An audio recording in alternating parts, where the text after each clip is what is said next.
నాన్నగారేంటో ఆయన మనస్తత్వం ఏంటో ప్రతి ఒక్కరికి తెలుసు. అంటే నాన్న చిన్నప్పటి నుంచి నన్ను చాలా ఇష్టంగా ప్రేమగా చూశారు, కేవలం మీ వల్ల మాత్రమే ఇదంతా కూడా జరుగుతుందని ఆరోపిస్తున్నారు. మీరు శత్రువుగా చూస్తున్నారు, తమ్ముడుగా ఆయన గురించి నెగిటివ్ గా మీరు పోర్ట్రే చేశారు, అందుకని ఇష్యూకి కారణమైంది అని అంటున్నారు. నాన్న మీద ఎప్పుడూ నాకు గౌరవం ఉంటుంది అని చెప్తున్నారు. మనసు మీరేం చెప్తారు? దాని గురించి చెప్పేది ఏం లేదండి.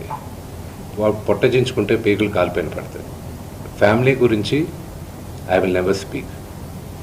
చెప్పచ్చు, ఇమ్మెచ్యూర్గా కొంతమంది మాట్లాడచ్చు, చిన్నవాడు కదా అని తను మాట్లాడచ్చు, అవగాహన లేకుండా మాట్లాడచ్చు.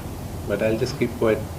మీరు ఎన్ని క్వశ్చన్స్ అడిగిన ఫ్యామిలీ గురించి, నేను నా ఫ్యామిలీ విషయాలు నేను బయట చెప్పను. మీ ఫ్యామిలీ గురించి మీరు అడిగితే మీరు చెప్పరు కదా.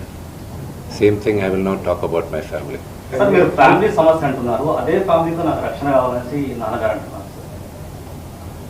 ప్రాబ్లం ఎక్కడైందంటే, నేను కానీ ఊర్లో ఉంటే ఆ లెటర్ అసలు నేను కంప్లైంట్ ఇప్పించేవాడిని కాదు. I would have spoken to him. దీని అన్నిట్లోకి నేను విపరీతంగా నలిగిపోయేది. మా అమ్మ, ఆవిడ మంచాన్ని పడింది.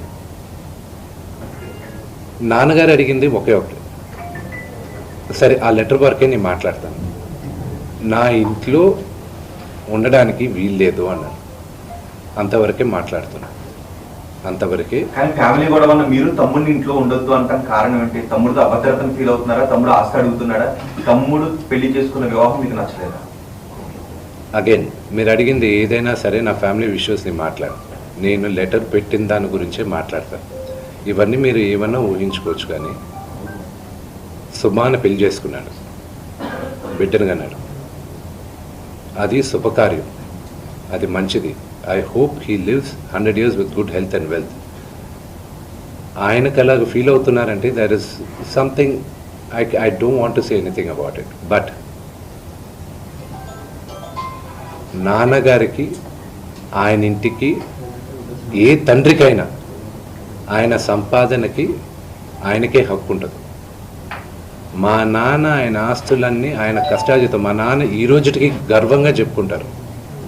నాకు 2 చొక్కాలు ఉన్నాయి, ఆ చొక్కాలు నేను గంజి పెట్టుకొని నేను ఐరన్ చేసుకున్నాను. ఎందుకంటే డ్రెస్ అండ్ అడ్రస్, ఒక వ్యక్తితో ఎలా మాట్లాడతావు అడ్రస్, నువ్వు వేసుకున్న బట్టలు, డ్రెస్, ఈ 2 గొప్పగా ఉండాలని. ఆయన తినడానికి, బ్రేక్ఫాస్ట్ తినడానికి డబ్బులు లేని రోజులు ఉన్నాయి ఆయనకి. ఆయనే గర్వంగా చెప్పుకుంటారు, మీ అందరి ముందు కూడా చెప్పున్నారు. ఆయన అక్కడి నుంచి ఆయన స్వయం కృషితో ఈరోజు ఆయన కానీ లేకపోతే మా అందరికీ మొదటి గుర్తింపు లేదు. మీరందరూ కూడా మాకు గౌరవం ఇచ్చేది కూడా మోహన్ బాబు గారి పిల్లలనే. ఇప్పుడు ఆయన లేకపోతే మేము లేము. ఇప్పుడు ఇట్ ఈస్ అన్ఫార్చునేట్. ఇప్పుడు ఆయన ఈరోజు నువ్వు నా దగ్గర ఉండడానికి వీల్లేదు అన్నాడంటే ఆయన ఇంట్లో, నేను ఉంటాను, నాకు హక్కేం ఉంది. నేను కానీ, మా సోదరి కానీ, నా సోదరుడు కానీ, మేమందరం బయట ఉండేవాళ్ళం. నేను బయట ఉంటున్నాను, సపరేట్ ఉంటున్నాను. ఈరోజు నేను జాయింట్ ఫ్యామిలీ నమ్ముతాను. నాకు ఉమ్మడి కుటుంబం ఇష్టం.